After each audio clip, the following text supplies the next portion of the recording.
الحمدللہ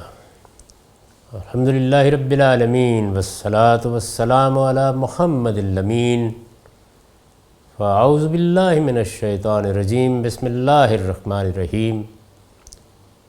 خواتین و حضرات، میزان حصہ دوم میں تیسرا باب زیر مطالعہ ہے۔ یہ قانون سیاست کے زیر عنوان ہے۔ ہم اس میں شہریت کے حقوق و فرائض کی فصل پڑھ رہے تھے، اور اس میں بات یہاں تک پہنچ گئی تھی کہ قرآن مجید نے مسلمانوں کی ریاست کو پابند کر دیا ہے کہ وہ اپنے مسلمان شہریوں سے جو مذہبی مطالبات کر سکتی ہے وہ تین ہی ہیں۔ ان میں سے پہلا تو کسی استدلال کا محتاج نہیں کہ وہ مسلمان ہیں، دوسرے نماز اور تیسرے زکوٰۃ۔ نماز اور زکوٰۃ ان دو کو گویا عملی اظہار یا علامتی اظہار بنا دیا گیا ہے اس چیز کا کہ یہ شخص مسلمان ہے۔ یہ وہ جگہ ہے جہاں دور حاضر میں شدید غلطی ہو رہی ہے، یعنی نفاذ شریعت کے جو مطالبات کیے جاتے ہیں یا حکمرانوں کو توجہ دلائی جاتی ہے یا مذہبی جماعتیں اس مقصد کے لیے انتخابات لڑتی ہیں، تو لوگوں کی وحشت کی بہت بڑی وجہ یہی ہے۔ یعنی وہ یہ محسوس کرتے ہیں کہ خدا اور بندے کے تعلق میں ریاست آ کر کھڑی ہو جائے گی، اور وہ تینوں جگہ یعنی دو ریاستیں تو اس وقت قائم ہیں، ایک تیسری بھی چند سال کے لیے قائم ہوئی تھی، وہ طالبان کی ریاست تھی جس کو امارت اسلامی افغانستان کہا گیا۔ اس میں بھی لوگوں نے یہی دیکھا کہ جن لوگوں کے پاس اجتماعی نظم ہے وہ جو کچھ بھی دین سمجھتے ہیں، ظاہر ہے کہ دین کی تعبیرات میں بھی بہت فرق ہوگا، دین کو سمجھنے میں بھی بہت کچھ تفاوت رہے گا، لیکن جو حکمرانوں کے نزدیک دین کی تعبیر ہے، یعنی ایران میں ایرانی علماء کے نزدیک، سعودی عرب میں سعودی علماء کے نزدیک، اس لیے کہ وہ حکومت علماء اور حکمرانوں کے مابین ایک معاہدے کے نتیجے میں قائم ہوئی ہے، اور طالبان کی حکومت میں جو ملا عمر ان کی شورا کے نزدیک دین ہے، وہ اس کے ایک ایک حکم کی لوگوں سے پابندی کرائیں گے۔ یعنی دین صرف خدا اور بندے کے درمیان کا معاملہ نہیں رہے گا، ریاست درمیان میں آئے گی اور وہ خدائی احکام کا نفاذ کرے گی۔ یہ وہ جگہ ہے جہاں پر عام طور پر مسلمانوں کا علم کھڑا ہے۔ اور میں نے عرض کیا کہ دوسری انتہا کیا ہے؟ دوسری انتہا یہ ہے کہ ریاست کو سرے سے ہم سے کوئی مطالبہ کرنے کا حق ہی نہیں۔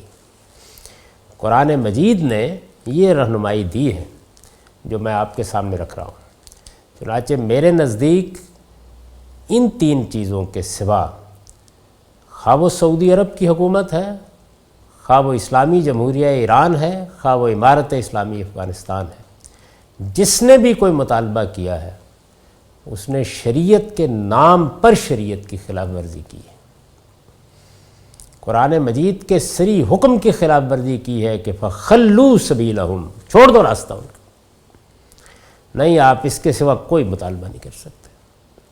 اس کے سوا جو کچھ ہے اس میں تبلیغ کیجئے، تلقین کیجئے، تعلیم دیجئے، ایسا ماحول پیدا کیجئے کہ جس میں لوگ زیادہ سے زیادہ دین کے پابند ہوں، لیکن آپ کو ہرگز حق نہیں ہے کہ آپ اس کے سوا کوئی مطالبہ قانون کی طاقت سے کر سکیں۔ یہی وہ چیز تھی جو اس وقت زیر بحث آ گئی تھی جب صوبہ سرحد میں، اس وقت اس کا نام صوبہ سرحد ہی تھا، متحدہ مجلس عمل کی حکومت نے حسبہ بل پیش کیا اور وہ سپریم کورٹ میں زیر بحث آ گیا۔ تو اس موقع کے اوپر پھر سپریم کورٹ نے مداخلت کی تھی اور اس بل کا نفاذ روک دیا تھا۔ اس میں بھی ظاہر ہے کہ ریاست اسی نوعیت کی ہماگیر مداخلت کا حق مانگ رہی تھی۔ چنانچہ بعد میں چیف جسٹس افتخار محمد چودھری صاحب نے مجھے بتایا کہ کہ فیصلہ دینے میں تمہارے اس موقف نے میری بڑی مدد کی۔ یہ قرآن مجید کی بالکل صریح تعلیم ہے۔ تو اس طریقے سے یہ دیکھیے اللہ کی کتاب کتنی غیر معمولی ہے، یعنی اس نے مداخلت کر کے بتا دیا ہے کہ باقی معاملات مجھ سے متعلق ہیں، تم بس یہیں کھڑے ہو سکتے ہو۔ تو اس طرح ریاست شریعت کے نام پر لوگوں کے ساتھ جو کچھ کر سکتی تھی اور جو کر رہی ہے مختلف جگہوں پر، اس کا قرآن مجید نے خاتمہ کر دیا۔ یہ بتا دیا کہ بس اس سے آگے کچھ نہیں۔ لیکن دین کے ایجابی تقاضوں میں سے نماز اور زکوٰۃ کے علاوہ کسی چیز کو بھی قانون کی طاقت سے لوگوں پر نافذ نہیں کر سکتی۔ وہ مثال کے طور پر انہیں روزہ رکھنے کا حکم نہیں دے سکتی۔ ان میں سے کسی شخص کے بارے میں یہ معلوم ہو جانے کے باوجود کہ وہ صاحب استطاعت ہے، اسے حج پر جانے کے لیے مجبور نہیں کر سکتی۔ جہاد و قتال کے لیے جبری بھرتی کا کوئی قانون نافذ نہیں کر سکتی۔ یہ میں نے موٹی موٹی مثالیں دی ہیں، تمام باقی دین کے ایجابی احکام کو اسی ذیل میں لے لی۔ یعنی ان میں سے کوئی چیز بھی جو ایجابی طور پر دینی حکم کے طور پر نافذ کی جاتی ہے، میں نے اس کی مثال دی کہ بہت سے لوگ ہیں جو یہ خیال کرتے ہیں کہ داڑھی کو دین میں ایک سنت کی حیثیت حاصل ہے، تو وہ یہ پابندی لگا دیتے ہیں کہ آپ ہمارے ملک میں داڑھی رکھے بغیر نہیں آ سکتے۔ یہ معلوم ہے کہ عمارت اسلامی افغانستان کا دورہ کرنے کے لیے ہمارے ڈاکٹر جاوید اقبال صاحب کو بھی داڑھی رکھ کے جانا پڑا تھا۔ اسی طریقے سے کھیل کے میدان میں آپ کیا لباس پہنیں گے، کیا لباس نہیں پہنیں گے، اس پر پابندی لگا دی گئی۔ اور بھی اس نوعیت کی بے شمار چیزیں ہیں کہ جن میں جو دین کے ایجابی احکام ہیں ریاست نے ان کو نافذ کیا، اور جب ریاست نے نافذ کیا تو میں پوری ذمہ داری کے ساتھ یہ عرض کر رہا ہوں کہ اس نے شریعت کی خلاف ورزی کی۔ یہ حق اس کو دیا ہی نہیں گیا، بلکہ اس کو حکم دیا گیا ہے فَخَلُّوا سَبِيلَهُمْ کا مخاطب فرد نہیں ہے، نظم اجتماعی ہے، راستہ چھوڑ دو ان لوگوں کا، اس کے بعد تمہیں مداخلت کا حق نہیں ہے۔ جہاد و قتال کے لیے جبری بھرتی کا کوئی قانون نافذ نہیں کر سکتی۔ مختصر یہ کہ جرائم کے معاملے میں اس کا دائرہ اختیار آخری حد تک وسیع ہے اور وہ ہر ریاست کا ہوتا ہے، اس لیے کہ جب آپ جرم کا ارتکاب کرتے ہیں تو اپنا بنیادی حق ختم کر دیتے ہیں۔ جرائم کے معاملے میں اس کا دائرہ اختیار آخری حد تک وسیع ہے، لیکن شریعت کے اوامر میں سے ان دو نماز اور زکوٰۃ کے سوا باقی سب معاملات میں یہ صرف ترغیب و تلقین اور تبلیغ و تعلیم ہی ہے جس کے ذریعے سے وہ مسلمانوں کی اصلاح کے لیے جدوجہد کر سکتی ہے۔ ہم پیچھے پڑ چکے ہیں پچھلی فصل میں کہ امر بالمعروف نہی عن المنکر کے لیے جو چیزیں تبلیغ تلقین سے متعلق ہیں، جمعہ کا ممبر خاص کر دیا گیا ہے اور وہ ریاست سے متعلق ہے۔ اس کو استعمال کر کے جن چیزوں کو بھی ارباب حل و عقد سمجھتے ہیں کہ معاشرے میں فروغ پانا چاہیے، وہ ان پر گفتگو کریں، بات کریں، دلائل دیں، لوگوں کو قائل کریں، تبلیغ کریں، تلقین کریں۔ یہ ان کا حق ہے، اور یہ ہر انسان کا حق ہے دنیا میں کہ وہ کوئی نقطہ نظر رکھتا ہے لوگوں تک پہنچائے۔ لیکن مسئلہ اس وقت پیدا ہوتا ہے جب آپ یا بندوق کی طاقت استعمال کرتے ہیں یا قانون کی طاقت استعمال کرتے ہیں۔ اس کے اوپر قرآن مجید نے حد لگا دی ہے، اس سے آگے نہیں۔ مسلمانوں کی اصلاح کے لیے جدوجہد کر سکتی ہے، اس طرح کے تمام معاملات میں اس کے سوا، یعنی ایجابی احکام کے معاملے میں اس کے سوا کوئی چیز اس کے دائرہ اختیار میں نہیں ہے۔ رسول اللہ صلی اللہ علیہ وسلم نے خطبہ حجۃ الوداع میں اسی بنا پر فرمایا ان دماءکم و اموالکم و اعراضکم بینکم حرام کحرمت یومکم ھذا فی شہرکم ھذا فی بلدکم ھذا۔ بخاری کی روایت ہے، تمہاری جانیں، تمہارے مال اور تمہاری آبروئیں تم پر اسی طرح حرام ہے جس طرح تمہارے اس دن یوم النحر کی حرمت تمہارے اس مہینے ذوالحجہ میں اور تمہارے اس شہر ام القریٰ مکہ میں۔ گویا جان، مال اور آبرو کو حرمت حاصل ہے۔ جب آپ قانون یا بندوق کو حرکت میں لاتے ہیں تو آپ یا جان کے خلاف اقدام کریں گے یا مال کے خلاف اقدام کریں گے یا آبرو کے خلاف اقدام کریں گے، ان کو حرمت حاصل ہے۔ ہاں البتہ یہ 3 مطالبات آپ کر سکتے ہیں، یعنی خدا نے صرف اس کا حق آپ کو دیا ہے، اور پھر وہی بات کہ الا یہ کہ کوئی شخص کسی جرم کا ارتکاب کر دے، وہ یہاں زیر بحث نہیں۔ یہ مسلمانوں کے حقوق ہیں، یعنی مسلمانوں کو جو حقوق دیے گئے ہیں وہ یہ کہ وہ یہ 3 شرطیں پوری کر دیں تو پھر ان کی جان، ان کا مال اور ان کی آبرو یہ پروٹیکٹڈ ہے، اس کو عصمت حاصل ہے۔ پھر اس کے خلاف نہ کسی فرد کو کوئی کارروائی کرنے کی اجازت دی جائے گی، نہ ارباب حل و عقد کو یا نظم اجتماعی کے ذمہ داروں کو کوئی کارروائی نہیں کر سکتے۔ اسی وجہ سے یہ بات واضح کی ہے میں نے کہ زکوٰۃ ہے جس کے بعد مالی مطالبہ بھی نہیں کیا جا سکتا الا یہ کہ مسلمانوں کی رضامندی سے کوئی قانون بنایا جائے، یعنی جو چیز بالجبر ان پر عائد کی جا سکتی ہے، جس میں ان کی رائے پوچھنے کی بھی ضرورت نہیں ہے، کیوں؟ اس لیے کہ وہ مسلمان ہو چکے ہیں، وہ زکوٰۃ ہے۔ یہ مسلمانوں کے حقوق ہیں۔ رہے اس ریاست کے غیر مسلم شہری، یعنی اب ظاہر ہے کہ جب مسلمانوں کی ایک ریاست ہے تو اس میں غیر مسلم بھی ہو سکتے ہیں۔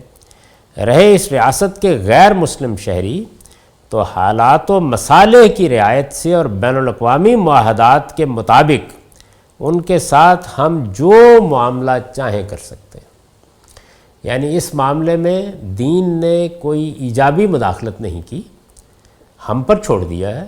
زمانہ، حالات، بین الاقوامی قانون، ان سب چیزوں کو سامنے رکھ کر ہم جو چاہیں ان کے ساتھ معاہدہ کر لیں، یعنی ان کو برابر کی شہریت دے دیں، ان کے ساتھ کوئی اور معاملات و شرائط طے کر لیں، وہ کوئی خصوصی حقوق چاہیں اور اس پر ہم متفق ہو جائیں، جو کچھ بھی چاہیں کر سکتے ہیں۔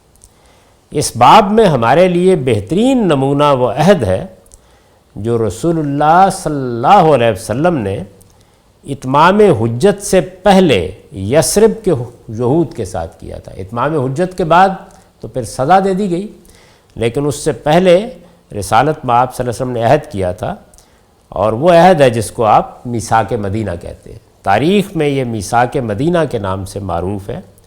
اس طرح کے معاہدے مسلمانوں نے بعد میں دوسری قوموں کے ساتھ بھی کیے، یعنی اس وقت تو اصل میں یہ ہوتا ہے کہ جب ایک ریاست قائم ہوتی ہے تو اقوام متحدہ کی رکنیت حاصل کر لیتی ہے، اقوام متحدہ کے چارٹر میں پہلے سے بے شمار چیزیں طے ہیں تو وہ آپ سے آپ مان لی جاتی ہیں، لیکن اس وقت یہ صورت نہیں تھی، تو پھر معاہدے ہوتے تھے۔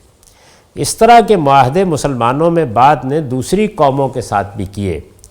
یہ ظاہر ہے کہ حالات کے لحاظ سے مختلف شرائط پر کیے جا سکتے ہیں، یعنی اس کا تعلق حالات سے ہے، بین الاقوامی قانون کی نوعیت سے ہے۔ اس وقت ہم جب اقوام متحدہ کی رکنیت اختیار کرتے ہیں تو کچھ ایسے معاہدات ہیں جن کے آپ سے آپ پابند ہو جاتے ہیں، ان میں سے کوئی چیز ایسی نہیں ہے جو اسلام کے خلاف ہو۔ وہی معاہدات ہر جگہ مانے جاتے ہیں، اور ہم بطور خاص بھی اگر چاہیں تو اپنے ملک میں رہنے والے غیر مسلموں سے کوئی معاہدہ کر سکتے ہیں۔ چنانچہ میثاق مدینہ کو اگر دیکھیے تو اس میں یہ دفعہ پوری صراحت کے ساتھ ثبت ہوئی ہے کہ مدینہ میں نبی صلی اللہ علیہ وسلم کا اقتدار تسلیم کر لینے کے بعد یہود مسلمانوں ہی کی طرح ایک مستقل گروہ ہیں، لہٰذا ان کے حقوق اب وہی ہوں گے جو یثرب کی اس ریاست میں اس کے مسلمان شہریوں کو حاصل ہے، برابر کے حقوق دے دیے گئے تھے۔ وَإِنَّ يَهُودَ بَنِي عَوْفَ أُمَّةٌ مَّعَ الْمُؤْمِنِينَ لِلْيَهُودِ دِينُهُمْ وَلِلْمُسْلِمِينَ دِينُهُمْ مَوَالِيهِمْ وَأَنفُسِهِمْ۔ بنی عوف کے یہود اس دستور کے مطابق مسلمانوں ہی کی طرح ایک مستقل گروہ تسلیم کیے جاتے ہیں۔ رہا دین کا معاملہ تو یہودی اپنے دین پر رہیں گے اور مسلمان اور ان کے موالی سب اپنے دین پر۔ یہ معاہدہ کیا گیا تھا۔ ہمارے ہاں عام طور پر ایک دوسرا نقطہ نظر رائج ہے، یعنی اس میں جس طریقے سے شریعت کے نفاذ کے معاملے میں خود شریعت کے حدود سے تجاوز ہوا ہے، اس میں بھی ایک بڑی غلط فہمی کار فرما ہے۔ یہ میں واضح کر چکا کہ جب ہم کوئی مسلمانوں کی ریاست قائم کریں گے اور وہاں دین پر عمل کرنا چاہیں گے تو خود مسلمانوں کو یہ حفاظت حاصل ہے کہ ریاست دینی احکام کے معاملے میں بھی بس وہ مطالبات ہیں جو اللہ نے بیان کر دیں، اس سے آگے نہیں جا سکتی دینی احکام کے معاملے میں بھی، اور وہ دو ہی ہیں، یعنی ایک نماز اور دوسرے زکوٰۃ۔ غیر مسلموں کے معاملے میں جس طرح میں نے عرض کیا، تصور یہ ہے کہ وہ تو دوسرے درجے کے شہری ہوں گے، یعنی ان کو ذمہ بنایا جائے گا، ان پر جزیہ عائد کیا جائے گا۔ یہ اسلام کا حکم ہے، یہ بیان کیا جاتا ہے۔ اس کو میں نے یہاں پر استدراک کے طور پر واضح کیا ہے، یعنی جہاں تک غیر مسلموں کا تعلق ہے، پہلے یہ بات بیان کی ہے کہ آپ جو چاہیں ان کے ساتھ معاہدہ کر لیں۔ یعنی ظاہر بات ہے کہ کوئی معاہدہ یہ تو نہیں کیا جا سکتا کہ ہم شریعت پر عمل نہیں کریں گے، لیکن جو معاہدہ بھی آپ حدود کے اندر رہ کے کر لیں۔ اور اس وقت میں نے عرض کیا ہے کہ جو حکومتیں قائم ہیں وہ چونکہ اقوام متحدہ کا حصہ بنی ہوئی ہیں، انہوں نے اقوام متحدہ کی رکنیت حاصل کر رکھی ہے، اس وجہ سے وہ بعض معاہدات کی آپ سے آپ پابند ہیں۔ ہمارے ہاں یہ جو دوسرا تصور ہے کہ انہیں ذمہ بنا کے رکھا جائے گا، یہ کیوں پیدا ہوا؟ یہ اسی قانون اتمام حجت کو غلط سمجھنے سے پیدا ہوا ہے۔ چنانچہ استدراک کیا ہے میں نے، یہاں کسی شخص کو سورہ توبہ کی آیت قاتل الذین لا یؤمنون اس نقطہ نظر کی تردید میں پیش نہیں کرنی چاہیے، یعنی باقی لوگوں کا استدلال اس آیت سے ہے، چنانچہ میں نے توجہ دلائی ہے کہ وہ آیت اس صورتحال سے متعلق ہی نہیں ہے۔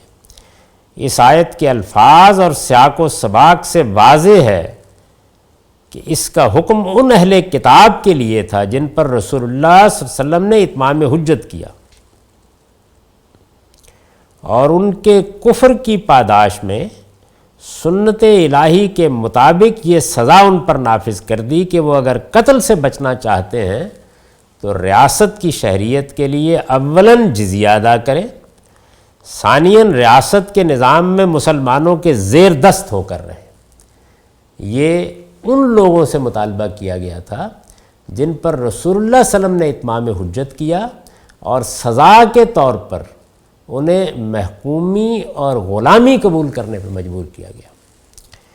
ارشاد فرمایا قاتل الذین لا یؤمنون باللہ ولا بالیوم الآخر ولا یحرمون ما حرم اللہ ورسولہ ولا یدینون دین الحق من الذین اوتوا الکتاب حتی یؤتوا الجزیۃ عن ید وہم صاغرون۔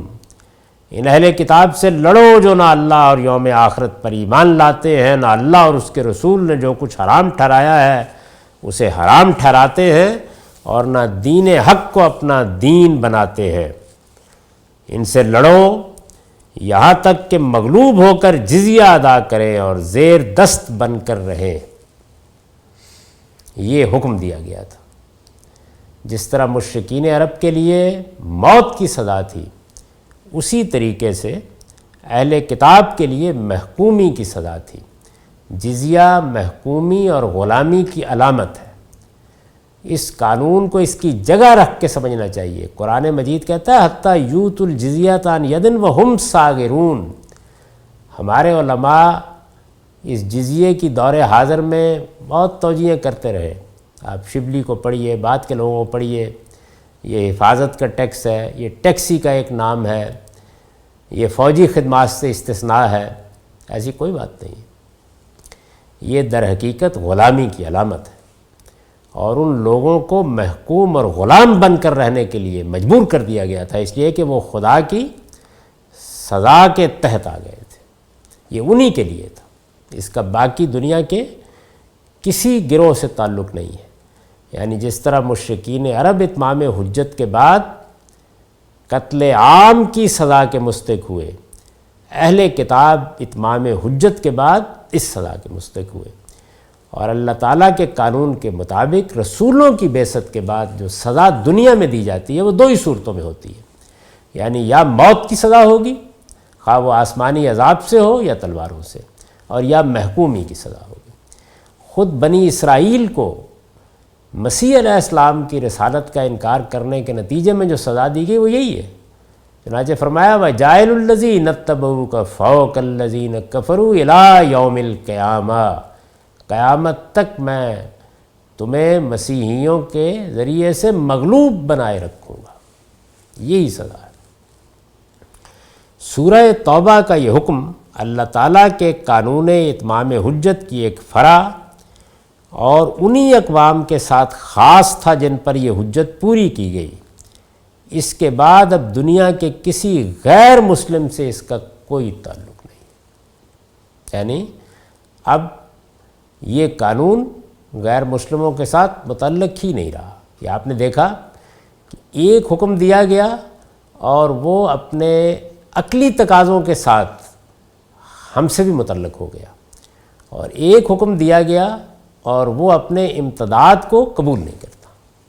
تو ایسے چیزوں کو دین کی بصیرت کے ساتھ اور زبان کے صحیح فہم کے ساتھ سمجھا جاتا ہے۔ تو یہ دیکھیے کہ اس میں کیا چیزیں ہم پر واضح ہو گئی، یعنی ایک یہ بات واضح ہو گئی کہ مسلمانوں کی حکومت اگر قائم ہوگی تو ہم کہتے ہیں کہ یہ اسلامی حکومت ہے اور یہ نفاذ شریعت کرے گی، تو ایجابی احکام کیا ہے قرآن نے متعین کر دیا ہے۔ ایسا نہیں ہے کہ ارباب حل وقت کو حق دے دیا ہے کہ وہ جو دین کی تعبیر سمجھے وہ لوگوں پر نافذ کر دیں، نہیں، یہ واضح باتیں ہیں۔ دو زکوٰۃ اور نماز، کسی تعبیر اور تعویل کا یہاں کوئی مسئلہ ہی نہیں، اس کے احکام واضح ہیں، ان کو نافذ کیا جائے، اس کے سوا کچھ نہیں۔ وہی سیدنا ابو بکر صدیق رضی اللہ عنہ کے الفاظ لا اصل فوقہن ولا اقصر دونہن، نہ ان میں کسی ایک چیز کی کمی برداشت کروں گا نہ بیشی۔ تو یہ جگہ ہے جہاں ایک مسلمانوں کی حکومت کو کھڑا ہونا ہے۔ دوسری بات یہ واضح کی کہ غیر مسلموں کے بارے میں بھی یہ تصور کہ وہ ذمہ ہوتے ہیں یہ ختم ہو چکا۔ اس کا تعلق ان غیر مسلموں کے ساتھ یا اہل کتاب کے ساتھ تھا جن پر رسول اللہ صلی اللہ علیہ وسلم نے حجت تمام کی اور سزا کے طور پر ان پر جزیہ عائد کر کے ان کو محکوم بنا لیا گیا۔ اس کا بھی اب دنیا کے غیر مسلموں سے کوئی تعلق نہیں ہے۔ تو دو باتیں بالکل واضح ہو گئیں، ایک یہ کہ اسلامی حکومت یا مسلمانوں کی حکومت جو شریعت پر عمل کرنا چاہتی ہے اس سے متوحش ہونے کی کوئی ضرورت نہیں ہے، اس کے ہاتھ باندھ دیے گئے ہیں، وہ دین کے ایجابی تقاضوں میں سے ان دو کے سوا کسی چیز کا مطالبہ نہیں کر سکتے۔ اور یہ بھی کہ دور حاضر میں غیر مسلم اسلام کی روح سے دوسرے درجے کے شہری بنا کے نہیں رکھے جائیں گے۔ آپ چاہیں تو ان کو وہ سب حقوق دیں جو حقوق وہ مانگتے ہیں، بلکہ اس سے زائد پر بھی کوئی معاملہ کرنا چاہیں تو کر لیں، شریعت یا دین اس کے راستے میں رکاوٹ پیدا نہیں کرتا۔ ان چیزوں کو میں نے نصوص سے واضح کر دیا ہے، اور یہ بھی بتا دیا ہے کہ اتمام حجت سے پہلے رسالت میں آپ صلی اللہ علیہ وسلم نے یہ جو معاہدہ کیا تھا کہ للیہود دینہم وللمسلمین دینہم موالیہم وانفسہم، اسی اصول پر ہم بھی معاملات کر سکتے ہیں۔ اب آخری فصل ہے نظم حکومت۔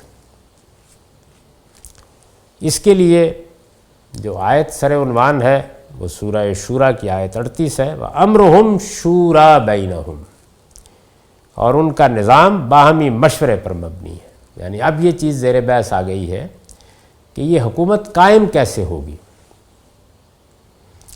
ہمارے ہاں اس وقت جو تصور مذہبی حلقوں میں ہے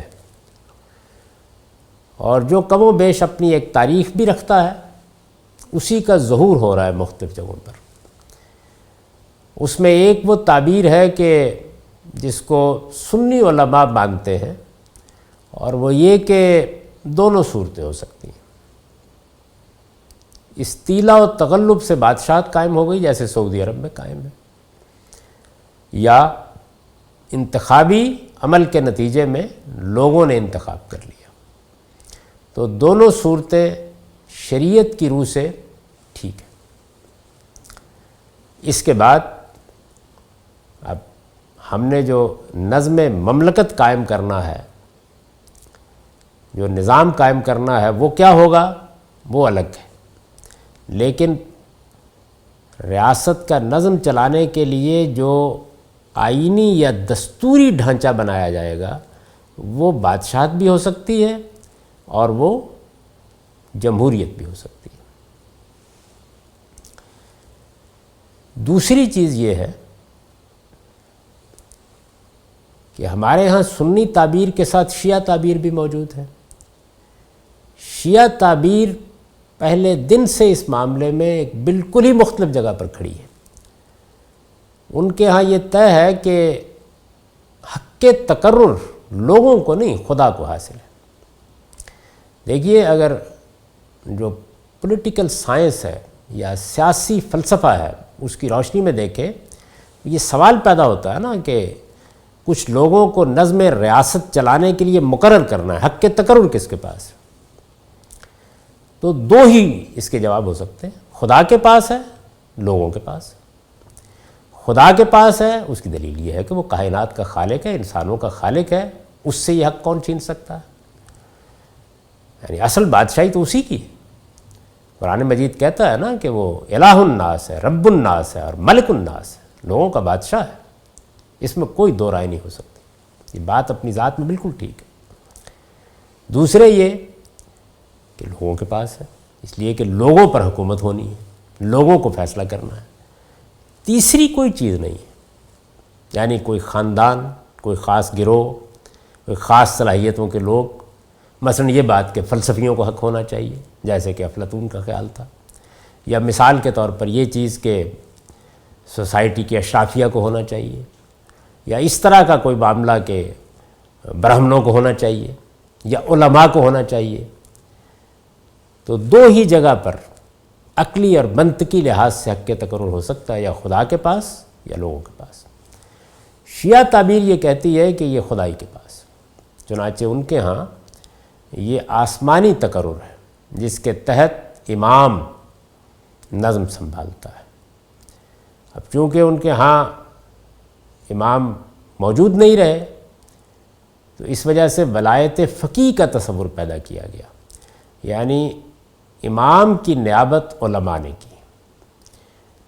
تو اب گویا یوں سمجھ لیجئے کہ علماء کی حکومت، یہ تصور وہاں پیدا ہو گیا، یعنی امام تو موجود نہیں ہے، اصل وہی تھا۔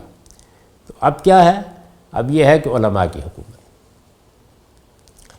ہمارے یہاں سنی تعبیر میں بھی اوپر تو یہ مان لیا جاتا ہے کہ وزیر اعظم کا تقرر کرنا ہے، صدر کا تقرر کرنا ہے، بادشاہ سلامت ہیں، جیسے چاہے ہو جائے، لیکن ان کے ہاں خیال یہ ہے، اور اسی کو وہ اصل اسلامی حکومت سمجھتے ہیں، کہ عدلیہ علماء کے پاس ہونی چاہیے۔ یعنی امام ابو یوسف کو جب چیف جسٹس بنایا گیا عباسی حکومت کا، تو اس سے جو روایت قائم ہوئی وہ اس وقت بھی اسی روایت میں کھڑے ہیں۔ طالبان بھی اسی جگہ پر تھے۔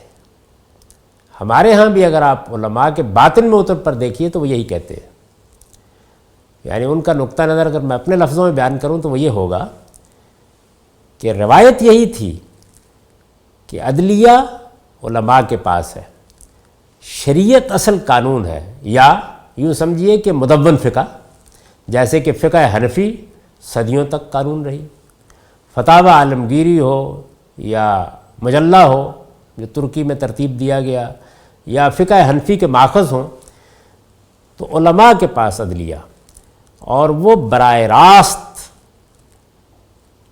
راست جس فقہ کے علماء ہیں اس کے ماخذ سے قانون کا اطلاق کریں گے، کسی پارلیمنٹ کو قانون بنانے کا کوئی اختیار نہیں۔ یہ تصور ہے، یعنی اس کو بیان نہیں کیا جاتا اس طریقے سے، لیکن حقیقت میں یہی تصور ہے۔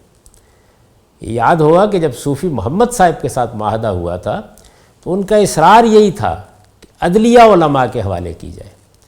اس وقت بھی اگر طالبان کے ساتھ آپ مذاکرات کی میز پر بیٹھیں گے تو یہی باطن ظاہر بن کر سامنے آ جائے گا۔ عدلیہ علماء کے پاس ہونی چاہیے۔ تو شیعہ تعبیر میں یہ ہے کہ حکومت میں آخری اتھارٹی علماء کے پاس ہونی چاہیے، چنانچہ ایران میں اسی اصول پر دستور بنایا گیا ہے، اور سنی تعبیر میں عدلیہ علماء کے پاس ہونی چاہیے۔ اس کے بالکل برخلاف قرآن مجید کہتا ہے وَأَمْرُهُمْ شُورَىٰ بَيْنَهُمْ، اور ان کا نظام باہمی مشورے پر مبنی ہے۔ اسلام کے قانون سیاست میں نظم حکومت کی اساس یہی آیت ہے۔ سورہ شورى میں 3 لفظوں کا یہ جملہ اپنے اندر جو جہان معنی سمیٹے ہوئے ہے اس کی تفصیل یہ ہے۔ یعنی قرآن مجید یہ کہتا ہے کہ مسلمان اگر مسلمان ہیں تو ان کا نظم باہمی مشورے پر مبنی ہوگا۔ مسلمانوں کی صفات بیان کی ہیں سورہ شورى میں، اور اس میں یہ بتایا ہے کہ اگر مسلمان ہیں اور اسلام کے تقاضوں کو سمجھتے ہیں تو ان کا نظم ان کے باہمی مشورے پر مبنی ہوگا۔ یعنی نہ بندوق کے حق میں فیصلہ ہے، نہ کسی خاندان کا کوئی اقتدار قائم کرنا کا حق ہے، نہ علماء کو یہ اختیار دیا گیا ہے، یہ اختیار عام مسلمانوں کے پاس ہے۔ امرہم شورا بینہم، اس کو اب سمجھیے۔ اس میں پہلا لفظ امر ہے۔ عربی زبان میں یہ کئی معنوں میں استعمال ہوتا ہے، لیکن آیا زیر بحث میں اس کا موقع و محل دلیل ہے کہ یہ نظام کے مفہوم میں ہے۔ یعنی امرہم کا مطلب ہے ان کا نظام، ان کا نظم اجتماعی۔ یہ معنی اس لفظ میں حکم ہی کے معنی میں وسعت سے پیدا ہوئے ہیں۔ حکم جب بہت سے لوگوں سے متعلق ہوتا ہے تو اپنے لیے حدود مقرر کرتا اور قواعد و ضوابط بناتا ہے۔ اس وقت اس کا اطلاق سیاسی اقتدار کے احکام اور جماعتی نظم دونوں پر ہوتا ہے۔ غور کیجئے تو لفظ نظام ہماری زبان میں اسی مفہوم کی تعبیر کے لیے بولا جاتا ہے۔ آپ اس کو نظم اجتماعی میں بھی تبدیل کر سکتے ہیں، یعنی اس کے لیے یہ تعبیر بھی اختیار کر سکتے ہیں کہ مسلمانوں کا نظم اجتماعی باہمی مشورے پر مبنی ہے۔ پھر اس مقام پر چونکہ قرآن مجید نے اسے ضمیر غائب کی طرف اضافت کے سوا کسی دوسری صفت سے مخصوص نہیں کیا، یعنی کوئی قید نہیں لگائی اس پر، اس لیے نظام کا ہر پہلو اس میں شامل سمجھا جائے گا۔ یعنی میں جو بات عرض کر رہا ہوں زبان کے لحاظ سے گویا علی الاطلاق فرمایا ہے۔ بلدیاتی مسائل، قومی و صوبائی امور، سیاسی و معاشرتی احکام، قانون سازی کے ضوابط، اختیارات کا سلب و تفویض، دینے ہیں لینے ہیں، امراء کا عزل و نصب، مقرر کرنا ہے ہٹانا ہے، اجتماعی زندگی کے لیے دین کی تعبیر، یعنی اجتماعی نظم کے طور پر جب دین کو نافذ کرنے کا موقع آئے تو کیا نافذ کیا جائے؟ ابو حنیفہ کی رائے، شافعی کی رائے، مالک کی رائے، آج کے کسی صاحب علم کی رائے، کس تعبیر کو نافذ کیا جائے؟ اس کے فیصلے کا بھی نظم اجتماعی کے لیے اسی آیت کو مرجع بنایا جائے گا۔ اجتماعی زندگی کے لیے دین کی تعبیر، غرض نظام ریاست کے سارے معاملات اس آیت میں بیان کیے گئے قاعدے سے متعلق ہوں گے۔ ریاست کا کوئی شعبہ اس کے دائرے سے باہر اور کوئی حصہ اس کے اثرات سے خالی نہ ہوگا۔ یہ اہم بات ہے، اس کو بہت اچھی طرح سمجھ لیجئے، اور اسی میں اس سوال کا بھی جواب ہے جو علامہ اقبال نے ریکنسٹرکشن میں اٹھایا تھا۔ یعنی اب جب کہ ہم اس دور میں داخل ہو رہے ہیں جب عوام کی رائے سے حکومتیں قائم ہوں گی، تو یہ سوال پیدا ہوا کہ پھر دین کے معاملات میں تعبیر کون کرے گا؟ علماء، مجتہدین۔ تو اس کے بعد یہ بحث پیدا ہوئی کہ پارلیمنٹ کو یہ حق دیا جائے، اور لوگوں نے یہ خیال کیا کہ پارلیمنٹ کیا مجتہد ہو جائے گی؟ یعنی اجتہاد کریں گے، لوگ دین کی تعبیر کریں گے۔ اس وجہ سے اس وقت بھی ہمارے قدیم علماء تعجب سے پوچھتے ہیں یہ کیسے ہوگا؟ اس کی میں وضاحت کروں گا کہ یہاں حق اجتہاد نہیں دیا جا رہا، قرآن و سنت کی تعبیر کا حق نہیں دیا جا رہا، کسی تعبیر کو سوسائٹی کے لیے قانون بنانے کا حق دیا جا رہا ہے۔ ان دو میں زمین و آسمان کا فرق ہے۔ اس میں کیا چیز ہے کہ جو فرق پیدا کرتی ہے، میں اس کی انشاءاللہ اگلی نشست میں وضاحت کروں گا۔ اس نشست کا وقت ختم ہو گیا۔ اقول قولی ھذا واستغفر اللہ لی ولکم ولسائر